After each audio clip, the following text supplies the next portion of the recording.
in Europe at the minute. So there's lots of positives to come from that, and it's early days. Yeah, it is early days, exactly, early days. First trophy won then in the bag as the European season kicks off. It was Desiree Doué who got the winner for PSG.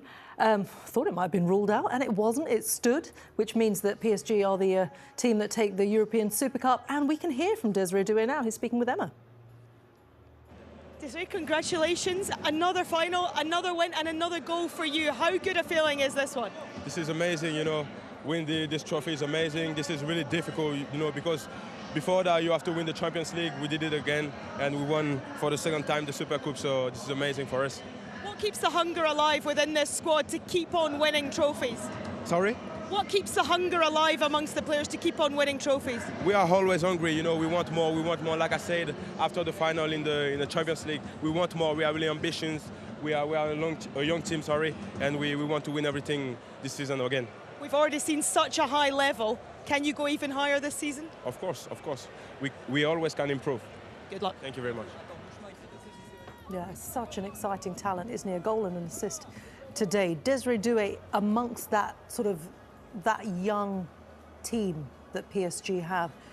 I mean, everyone else in Europe will be thinking, oh my goodness, do we even stand a chance? It's frightening, isn't it? They have a young squad, but even you think of some of the young players coming through, and some of them got exposure in the Champions League last season. They've got great young talent within the squad, but you heard it there. You know, they're hungry for more, and you know, for any player or teammates, when they have that hunger, that's also very dangerous for anybody coming up against that. Yeah, absolutely. Well, there's Omar Artan, the referee who was famously denied entry to the USA to officiate the World Cup, but he did get his chance via Mr. Ceferin and UEFA. He was asked to come and officiate this Super Cup final, which he did pretty well indeed. As for Aston Villa, look, there's still new signings who are going to come in. Ruggeri is set to sign from Atleti. Potentially, that looks like it's on the horizon. And you talked about the young players. You talked about, you know, the likes of Maggio, only 17. George Hemmings, 19. Alisson came on. He's 20. Made a really big impact for Aston Villa. So as we talk about, you know, PSG and that the future looks bright for them, for Unai Emery, even though he will have challenges this season, there is still a positive nucleus of a solid team and also this exciting sort of young talent coming through as well. Yeah, of course, but I think that's what you want to see. You want to see youth coming through and playing at a high level. And the manager's given these players exposure on big moments like tonight, for an example, which tells me to trust them. That's the big thing. So I wouldn't be surprised if we've seen them through the Premier League. They'll add to the squad, I'm pretty sure. They'll be active in the transfer market. The manager will know, but he's going to have to be clever. Whether they've got the finances there to go out and splash big sums of money, I'm not so sure, but he's done really well in the past. I think recruitment's been good as much as he's been here in the Aston Villa side. So, like I said, hopefully it's a view into the future, because you want to see youth progress and get an opportunity, and they shine. I think they play with a freedom. You look at Hemmings there, I thought he was real quality, and you think the one where he was defending, he takes touch, control of the ball, and it's just a little dink. He's not scared to play, which I really like, playing with a freedom. So hopefully we can see more throughout the season. Yeah, absolutely. Aston Villa did so well in this, didn't they? Really had PSG on the ropes. We can see them heading up to get their runner-up medals. And I think we can hand you back to our commentary team, Darren and Ali.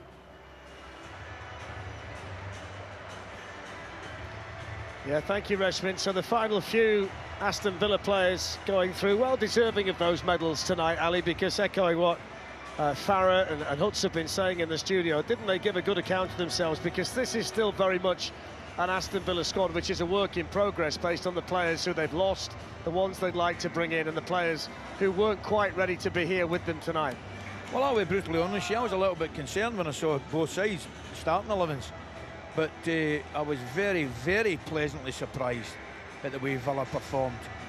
More than acquitted themselves exceptionally well. You can argue they had some of the better players on the pitch, to tell you the truth. The two young lads were excellent. Hemmings, I thought, had a fantastic 90 minutes.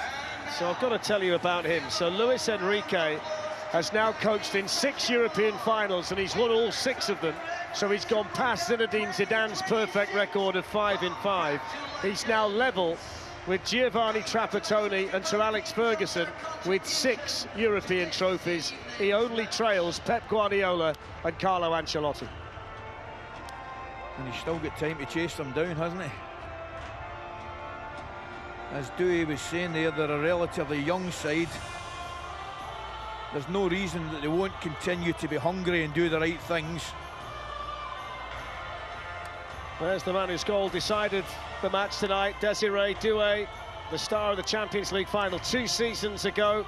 Tends to come up big when Paris Saint-Germain really need him. Still such a young player, but such an important part of this wonderful PSG team. There he is down there, Dembele alongside him, who played his first minutes of pre-season tonight. There's Safonov, the goalkeeper, 1 or 2 important moments for him. And Akliouche, the number 11, the new signing from Monaco, he's going to get his first medal as a Paris Saint-Germain player tonight as well. And he looks as he'll be a good acquisition to that squad. He'll be fine. And the man at the back of the line, the captain, there's Luca Dean, by the way, didn't get on but played so well for Aston Villa last season. Did go down and acknowledge the Aston Villa supporters as well at full time, which was nice. And there's a man who's just won his 40th trophy as a Paris Saint-Germain player, the great Marquinhos. And he's taken the trophy and he'll walk towards his team. And this team that sits at the top of the mountain, the team that they've all got to beat again, he's waiting for the owner to come and join him before the celebrations can begin. And Marquinhos lifts the Super Cup. It's retained by Paris Saint-Germain. The European champions win yet another trophy. And now they can concentrate on the big stuff.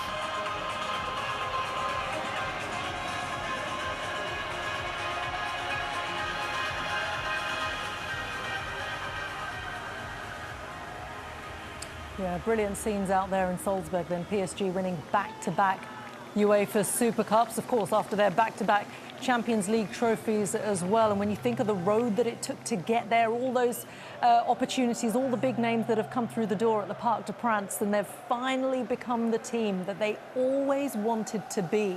Now they are really a team in the big time. They're a team that will win the biggest of trophies with the most incredible of managers as well in Luis Enrique. Farah and Alan, if PSG say, do you know what, we want this player, I mean, no one's going to say no, are they? To signing this team who are on the verge of creating a dynasty. I mean, they're becoming a team, you know, like the Real Madrids, the Uniteds.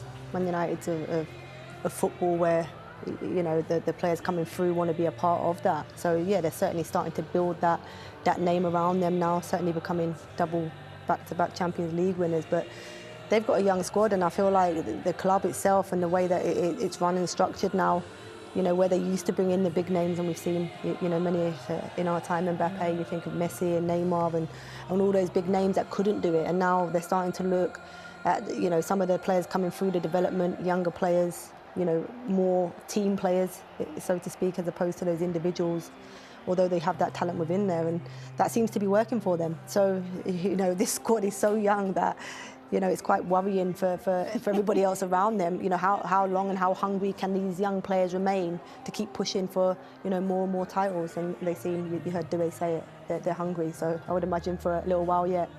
You want the top talent, there's no getting away from that, and they'll probably look all over the world for it, but I think you have to fit into the Luis Enrique plan, the structure, the shape of the team. Yes, you can go and do the lovely stuff, the flicks and the tricks and the passes through the middle and all that sort of thing, but you have to work hard for the team. I think that's non-negotiable with them. You have to work back, you need to follow your runners, do the basics well.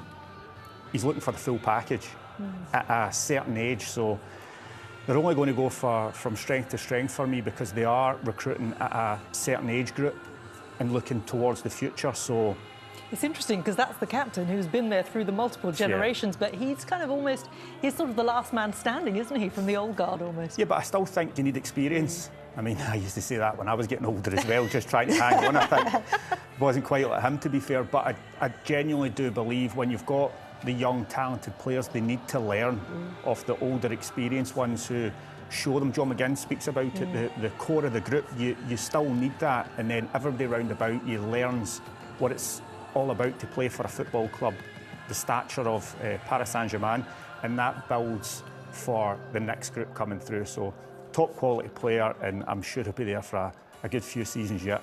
Yeah, indeed. Well, these are really lovely scenes, isn't it, for the PSG fans who've waited a very long time for moments like these. They're absolutely basking in their